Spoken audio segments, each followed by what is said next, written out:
You have asked, you have imagined, and now the signs are forming, not in the sky, not in the stock market, not in the bank account, but in you. The moment you assume the state of wealth, even for a second, you set into motion a chain of events the world cannot stop. That assumption was not empty, it was the beginning of fulfillment. Now, before the outer world catches up, there are signs. Quiet, divine signs, not loud or dramatic, subtle, soft. Have you noticed the shift? The anxiety that once haunted you, fading. The tension around bills, melting. And in its place, a peace you can't explain. That's the sign, that's the whisper of wealth saying, I'm near. Your imagination holds the map. Not to money, but to the version of yourself that already has it. When you dare to feel that reality real, when you walk, talk, and breathe from that state, you will see the signs multiply. You hear conversations about abundance out of nowhere. Someone gifts you something unexpected. You see repeating numbers. These are not random. They are reflections of your new inner posture. But hear this. Do not wait for signs to believe. Believe, and the signs will come. Don't go searching for them in desperation. Instead, rest in your knowing. Walk in the faith that your money is not coming, it is already yours, making its way into form. The delay is not denial, it is preparation. The universe does not operate on your clock. It moves at the pace of your conviction.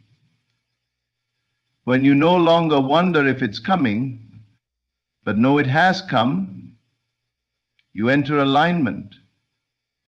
And in alignment, all things flow. So hold your vision, stay in the end. When you see the first fruits, celebrate. Not because they are the money, but because they are proof that the bridge is building. Do not miss these signs. They are not small, they are sacred. Your money is not lost, it is not delayed, it is not far. It is simply being shaped by the power that moves all things, your own inner world. And now, it's on its way. What you feel, believe, and assume within will always shape your external world, especially when it comes to abundance. The mistake most people make is believing that the outer world is the cause and the inner world is the effect. But this is not so. Everything begins within. Your inner conversations, your assumptions, your quiet moments of imagination, they are not harmless daydreams. They are the blueprint of your reality. Abundance is not something you chase. It is something you align with. You do not attract wealth by working harder or trying more. You attract wealth by becoming the person who already has it. First, in consciousness. When you assume the feeling of being rich, of being supported, of being at ease with money, you send out a signal that the universe cannot ignore. It must conform to your inner state. You are not a victim of the world you see, you are the creator of it. This is why two people can live in the same city, under the same economy, with the same opportunities, and yet live entirely different financial lives. The difference is not outside, it is within. One person lives in fear, lack, and doubt. The other lives in confidence, certainty, and expectancy. And life mirrors back their beliefs with precision. There is no power outside of your own consciousness. If you continue to think thoughts of scarcity, to feel anxiety about your future, to assume that success is for others but not for you, then even if you receive money, it will slip away. It will match the inner state of instability. But when you live in the end, when you persist in the assumption that you are wealthy, that you are always provided for, the outer world reshapes itself accordingly.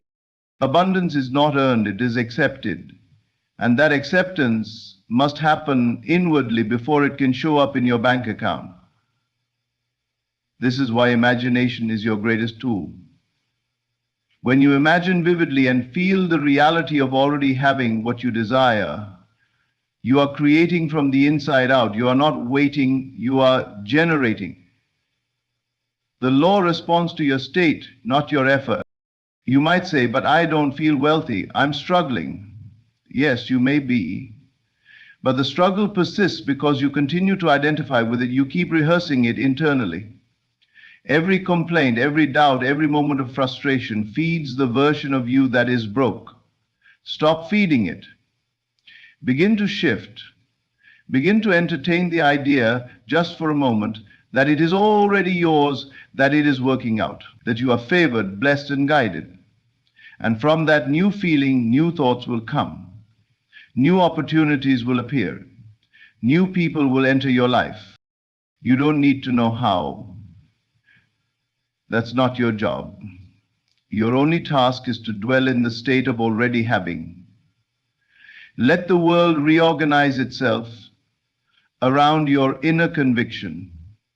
Let life reflect your internal abundance. Your outer life is nothing more than a delayed reflection of your inner self. Change the inside and the outside must follow. This is not philosophy, this is law. And once you understand this, you stop looking to the world to change and you start changing your world within. That is where true power lies. That is where wealth begins. Signs follow your state, not the other way around. This is a truth that many overlook in their pursuit of abundance. They wait for the signs to appear before they believe. They wait for money to show up before they feel wealthy. But this is completely backward. The external world is not the cause, it is the effect. It only reveals what you have already accepted within. External signs do not create your wealth. They simply reflect your assumption that it is already yours. If you are walking around constantly looking for confirmation in the physical realm, checking your bank account, refreshing your inbox for good news, or hoping someone will come rescue you, you are still living in a state of doubt. And doubt cannot produce abundance. Only the assumption of fulfillment can. When you truly adopt the feeling of wealth, signs begin to appear, not because you're chasing them, but because they are the natural echoes of your state. You may overhear a stranger talking about unexpected money. You might find an old check or be offered a new opportunity. But these are not signs that cause the wealth, they are reflections. They are gentle confirmations that your inner shift is being acknowledged by the outer world. This is why you must stop looking to the world to convince you. You must convince yourself. If you feel the inner shift, a peace you didn't used to feel, a calm expectancy where there was once anxiety, that is the real sign. That is the evidence that something deeper has changed. From there, the world begins to mold itself around your new identity. Many miss their manifestations because they cling to external proof. They say, I'll believe it when I see it. But the law of consciousness says you'll see it when you believe it. You must become blind to the absence and loyal to the presence within. You must walk as if it's done, not because you see results, but because you know who you are now. Science can be deceiving if you do not understand this principle. Just because you don't see movement doesn't mean there isn't any. Often the silence before manifestation is the loudest sign of all. It's the space where your faith is tested. The old version of you wants to panic, but the new you remains still confident, unwavering, because the assumption has already taken root. You don't have to go hunting for signs. When you embody the state of wealth, the signs will find you. They will come naturally and often unexpectedly. A gift, a smile, a number, a conversation. These things are not coincidences. They are messages. But they are messages following your inner command. So instead of asking, where's the sign? Ask yourself, what am I assuming right now? Because the sign you're seeking won't come to convince you, it will come to reflect you. The world has no power to initiate your abundance. It only mirrors back your inner truth. Live from the end, feel it now, assume it fully, and then forget about the signs. They will show up, not to lead you, but to follow you. For the real power does not lie in what the world shows you. The real power lies in what you dare to assume, even when the world has yet to reflect it. Small shifts in emotion are massive clues. They are the first gentle whispers from the unseen, the quiet confirmations that something within you has moved. And when something moves within, it is only a matter of time before the outer world mirrors that shift. Most people look for big dramatic signs to confirm their manifestations are on the way. But it is in the subtle changes of your emotional landscape where the truth first begins to emerge. You may not even realize it at first. One day, the thing you used to obsess over no longer carries the same weight. The anxiety you once felt has softened. You find yourself less worried, less frantic, less desperate. There is a growing calm and inner quiet, and it comes without any evidence. That stillness is not emptiness, it is alignment. That feeling of peace is not indifference, it is confidence. You no longer feel the need to chase, beg, or question. This emotional shift is the result of a deeper assumption that has taken hold. You already have it. You are no longer reaching forward, you are resting in the knowing. And then there's the excitement. It arises unexpectedly with no logical trigger. You feel good for no reason. There's a lightness in your chest, a soft joy that bubbles up. This is not random. This is resonance. Your emotional body is responding to the invisible reality that is forming. You are picking up on the frequency of your fulfilled desire. You are tuning into the version of you that already has it. When you feel this kind of emotion, excitement without cause, it is a sure sign that your inner world has shifted enough to align with your new outcome. You are no longer emotionally reacting to the absence of your desire. You are now emotionally responding to its presence, even if it hasn't yet materialized. Another powerful clue is detachment. Not apathy, not giving up, but detachment in the sense that your happiness no longer depends on the outcome. You feel whole already. You've released the grip. That tight grasp of need has loosened, and now you walk lighter, speak clearer, and breathe easier. That detachment is a magnetic state. It pulls things toward you because you are no longer pushing them away with fear and resistance. The world may not have changed yet. The numbers may still look the same. The circumstances might not reflect your inner state. But your emotions will always be the first indicators of progress. When you feel better, even in the absence of proof, you are closing the gap. You are stepping into the state of being where the desire already exists. Trust these emotional shifts. They are not small, they are not meaningless. They are signs, clear, powerful signs that the inner work is working. When peace replaces panic, when joy emerges without reason, when you no longer feel the need to force outcomes, that is the evidence you've moved into alignment. The outer world follows these shifts, not the other way around. So honor them, celebrate them, and above all, persist in them.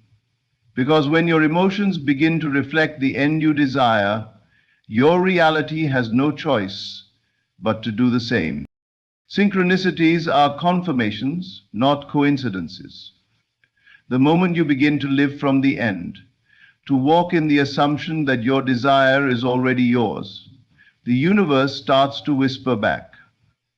And it whispers in the form of patterns, numbers, phrases, and chance meetings. But many dismiss as coincidences. But they are not random. They are the natural outcome of a shift in consciousness. Repeating numbers are one of the most common signals. You see 111, 222, 444, not because they have magical power, but because your awareness has become sensitized. You are waking up to the rhythm of the unseen. You are in tune with your assumption, and the outer world reflects it back in symbolic form. It's not that the numbers create anything. They are echoes, gentle nudges reminding you, stay the course. You are on the right frequency. Then come the gifts. Unexpected, small, yet undeniably meaningful. Someone pays for your coffee. You receive a refund you didn't expect.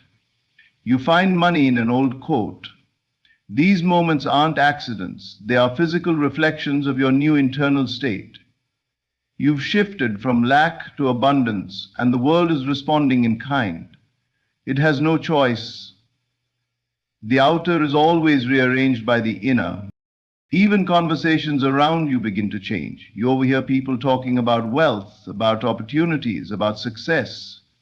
Strangers say things that seem directed right at you. A friend randomly mentions a book about prosperity.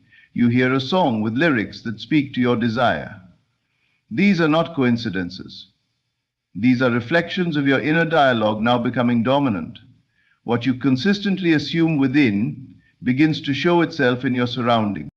But here is the key. Do not chase the signs. Do not become obsessed with decoding them. A sign is just that, a sign. It points you back to your state of being. It is there to confirm what you are already assuming, not to convince you of something you don't yet believe. If you need the sign to feel secure, you are not living in the end. You are still in doubt. But if the sign simply delights you, affirms what you already know, and makes you smile and quiet gratitude, you are aligned. The signs don't bring the manifestation. They are the evidence it is already on its way. And often they appear right before the breakthrough. When you are closest to the realization of your desire, the world becomes louder with these synchronicities. They cluster, they multiply. Why? Because your state has become stable. You are no longer wavering. You have made the inner world more real than the outer, and the outer must now conform. Let the signs remind you, but do not let them rule you.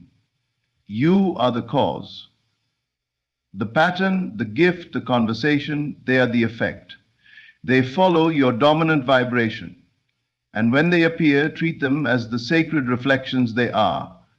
Smile, give thanks, and return to your inner knowing.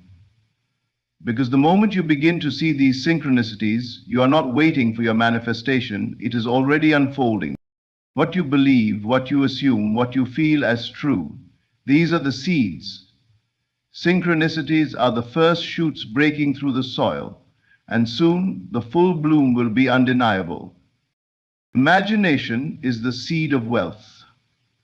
It is not wishful thinking, nor is it idle fantasy. It is the creative act, the beginning of everything that will later take form in your world. When you see yourself already living in the end, when you feel it as though it were real, you are planting the very cause of your riches.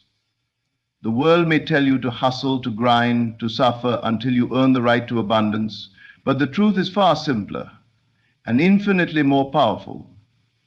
The riches you desire begin with the image you hold in your mind and the emotion you attach to it. Everything starts in the unseen. Every building was once a vision in someone's mind. Every invention, every book, every fortune ever created began as an imagined state. This is the divine gift, your ability to assume a state and dwell in it until it solidifies in your outer world. You are not waiting on money to show up. You are waiting on yourself to fully believe that it is already yours. And that belief is made real through the power of imagination. To imagine is to enter into the reality you desire and claim it as your own before it ever becomes visible. It is to live from the result, not toward it. When you imagine yourself with the freedom, the joy, the abundance, when you feel it deeply and consistently, you are impressing the subconscious which does not reason but only accepts the state that feels most real to you. That is why imagining in detail matters. When you close your eyes and picture yourself waking up in your dream home, paying for something without checking your balance, or walking into a room with quiet confidence, something shifts. Your body begins to respond as if it's already happening. Your energy aligns with that version of yourself, and the world, which only reflects back what you are being, starts to rearrange itself in ways you could never plan or predict. Imagination is not a passive daydream.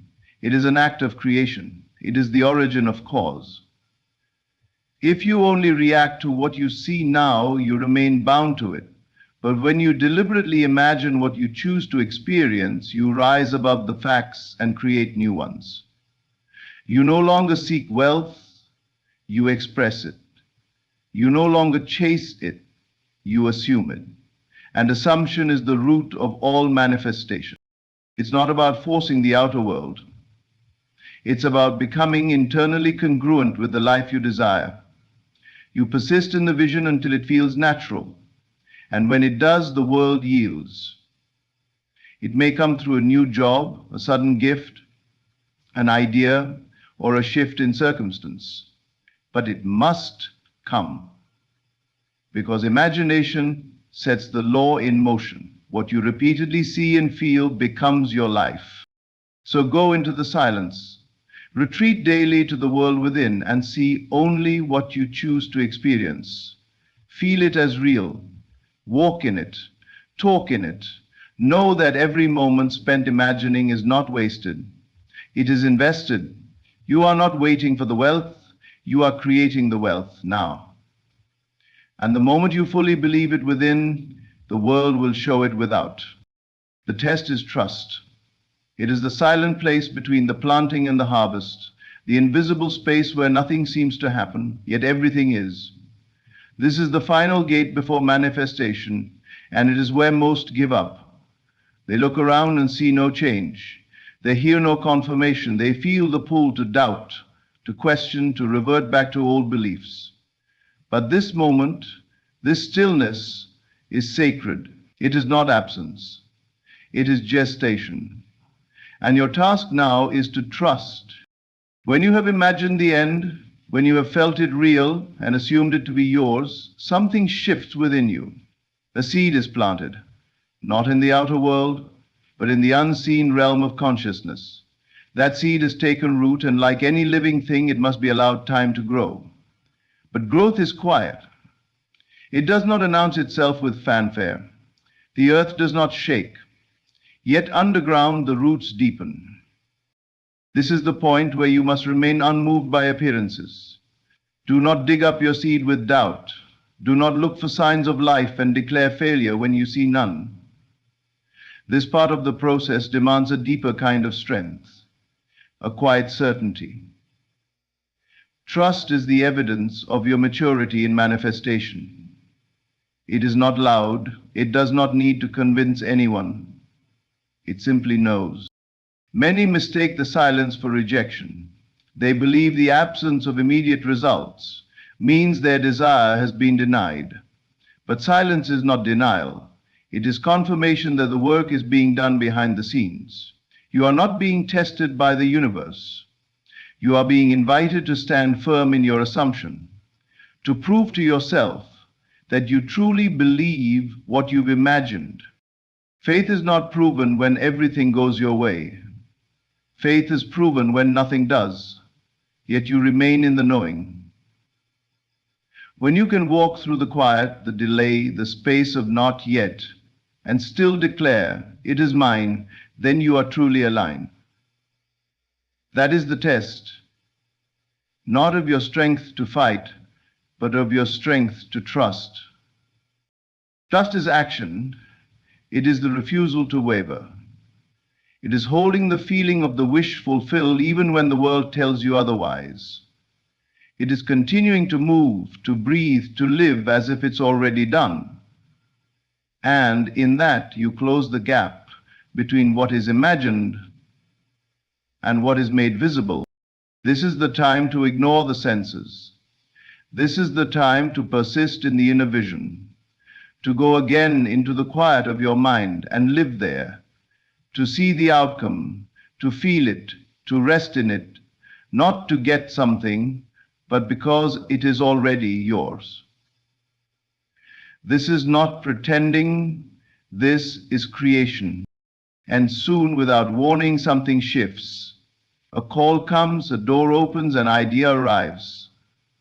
What was once invisible begins to take form. And it does so not because you forced it, but because you trusted it. So when the silence comes, do not fear it. Welcome it. It is not the end, it is the threshold. And if you can stand still in the silence and know with certainty that all is unfolding perfectly, then nothing can stop your manifestation from becoming reality. When all is said and done, remember this: wealth does not begin in your bank account, it begins in your mind.